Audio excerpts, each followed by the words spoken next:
Hi, welcome to my mysteries, tips, and advice series. This is the third video, and I call it Clues, or Clues 1, 2, 3 is the chapter in the book that this relates to. And the thing about clues um, is you may write a clue which to you seems completely obvious, and it is the players are bound to see it and instantly know where they're meant to go and what they're meant to do, and that's it. That's what your mystery hinges on. But then when the players get it, they either ignore it, they don't recognise it as a clue, they don't understand it, or they draw completely the wrong conclusion. Um, which is very frustrating because then you are stuck trying to kind of get them back onto your planned line of inquiry. So the way you can go mitigate against that is by using clues in batches of threes. So you could have you know the facts that you want them to arrive at, or the conclusion you want them to arrive at. So create three different clues that all support that final conclusion.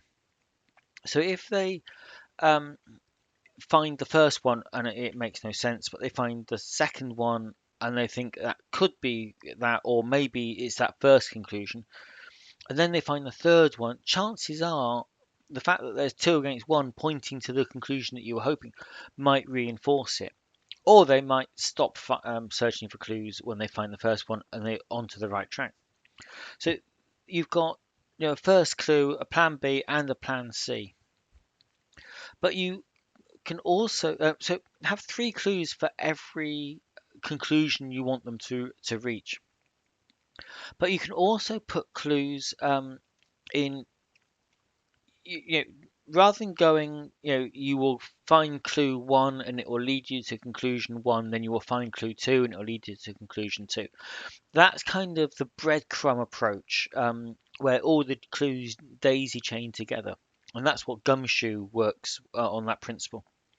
But what you can also do is give your characters three different kinds of avenues to explore and give them the clues for that. So maybe they want to go really forensic, and so you have something with the fingerprints on or the DNA on, and that's so they can go in that route. Um, but they may also want to go kind of personal background, thinking about the people, and so they might want to talk to friends, family, colleagues, witnesses, and that kind of route. But they might also want to go, a third way, and maybe they want to dig into the details of the person's lives. They want to look at diaries and personal planners and work appointments and things, and try and work out who the connections are. So kind of a conspiracy kind of way. So if you support different kinds of clues pointing to different potential avenues, it becomes less kind of breadcrumb railroady way, or and more a bit. They can the players can respond to the clues that they want.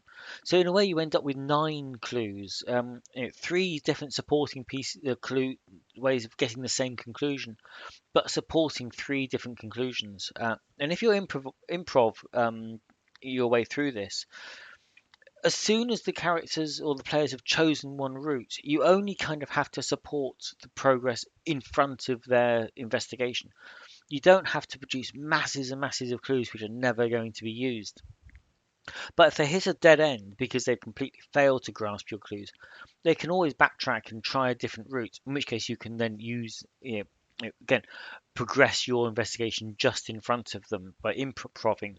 But if you've started off with this kind of three different routes and three different clues to reach conclusion, and maybe three clues needed down the line, to reach the proper conclusions, it isn't a huge amount of work. But once you've got these different routes, the players are then free to explore how they want. Okay, so that's it. That was my clues 1, 2, 3. Thank you for watching.